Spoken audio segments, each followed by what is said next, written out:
Assalaamu calaykum, magacaygu waa Amiin Amni. Maanta waxaan rabaa inaan idinla wadaago inta dal ama inta waddan ee aad ku safri karto baasaboorka Soomaaliya fiisa la'aan. Micnaha baasaboorka Soomaaliya adigoo haysta dalalka aad tegi karto fiisa la'aan, kaliya lagaa doonaya inaad tikid iibsato, sidaasna aad ku safri karto. Ugu horeyn aan idin sheego tirada dalalka aad ku safri karto baasaboorka Soomaaliya fiisa la'aan waa 6 dal. Sidoo kalena waxaan idin sheegi doonaa dalalkaas qaaradaha ay ku yaalaan, wadamada ay xuduud la leeyihiin, iyo badka dhulalkooda ay gaarayaan, caasimadahooda, tirada dadka ku nool, intaba waan idin sheegi doonaa. Inta aan idin sheegin dalalkaas magacyadooda, waxaan idinka codsanayaa inaad like saartaan muuqaalkan, kuna soo biirtaan kanaalkeena YouTube ee Faraxlow. Sidoo kale inaad soo follow gareysaan page-keena Facebook ee Faraxlow. Page-keena haddeer wuxuu marayaa 2300 oo followers. Waxaan rajaynayaa in waqtiyada soo socda aad gaarsiin doontaan 10,000 oo followers. Mahadsanidin.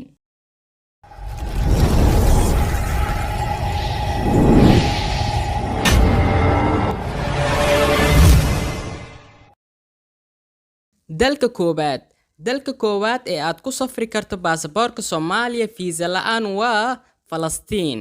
Falastiin waa dal laca ama ku yaal galbeedka qaaradda Aasiya, wuxuuna xuduud la leeyahay 2 dal oo lagu kala magacaabo dalka Israa'iil iyo dalka Jordan. Inkastoo qaar ka mid ah dhulka Falastiin ay xoog ku haystaan dowladda Yahuudda ee Israa'iil, waliba sanada aad u fara badan. Falastiin waxaa ku yaalay qibladii ugu horeeyay ee Nabiga sallallahu calayhi wasallam u dukado. Sidoo kale Falastiin waxaa ku yaal masjidka saddexaad ee ugu barakeysan adduunka.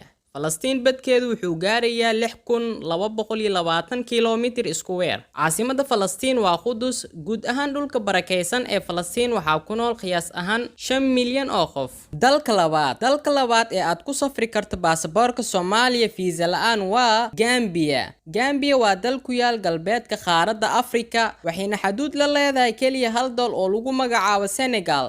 Gambia waa dalka 6aad ee ugu badka yar qaaradda Afrika, badkeeduna wuxuu gaarayaa 11,295 kiiloomitir isku weer. Caasimada Gambia waxaa lagu magacaabaa Banjul. Guud ahaan dalka Gambia waxaa ku nool in ka badan 2,400,000 oo qof. Gambia waxaa lagu ogol yahay inaad ku dalxiisto muddo 90 maalmood ama 3 bilood. Dalka saddexaad ee aad ku safri karto baasaboorka Soomaaliya fiisa la'aan waa Benin waa dal laca ama ku yaal galbeedka qaaradda Afrika, wuxuuna xuduud la leeyahay 4 dal oo lagu kala magacaabo Togo, Burkina Faso, Niger iyo Nigeria. Benin waxaa horey loo oran jiray ama loo yaqaanay Dahomey, balse haddeer waxaa loo yaqaanaa Benin. Benin badkeedu wuxuu gaarayaa 114,763 kiiloomitir isku weer. Caasimada Benin waa Porto Novo, waxaana ku nool guud ahaan dalka Benin in ka badan 12 milyan oo qof. Benin waxaa lagu ogol yahay inaad ku dalxiisto muddo 90 maalmood ama 3 bilood. Dalka afaraad ee aad ku safri karto baasaboorka Soomaaliya fiisa la'aan waa Haiti. Haiti waa dal ka tirsan jasiiradaha Caribbean-ka, wuxuuna dhacaa ama uu ku yaalaa waqooyiga qaaradda Amerika. Haiti waxay xuduud la leedahay kaliya 1 dal oo lagu magacaabo Dominican Republic.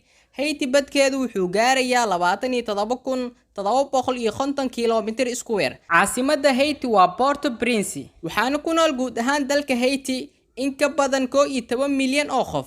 Haiti waxaa lagu ogol yahay inaad ku dalxiisto muddo 90 maalmood ama 3 bilood. Dalka shanaad ee aad ku safri karto baasaboorka Soomaaliya fiisa la'aan waa Saint Vincent and the Grenadines. Saint Vincent and the Grenadines waa dal ka tirsan jasiiradaha Caribbean-ka, waana dal dhaca ama ku yaal waqooyiga qaaradda Amerika, wuxuuna xuduud la leeyahay 3 dal oo lagu kala magacaabo Saint Lucia, Barbados iyo Grenada. Saint Vincent and the Grenadines badkeedu wuxuu gaarayaa 389 kiiloomitir isku weer. Caasimada Saint Vincent and the Grenadines waa Kingstown, waxaana ku nool guud ahaan dalkan 110,000 oo qof. Saint Vincent and the Grenadines waxaa lagu ogol yahay inaad ku dalxiisto muddo 30 maalmood ama 1 bil. Dalka lixaad ee aad ku safri karto baasaboorka Soomaaliya fiisa la'aan waa Dominica waa dal dhaca ama ku yaal gobolka Lesser Antilles ee waqooyiga iyo koonfurta qaaradda Ameerika.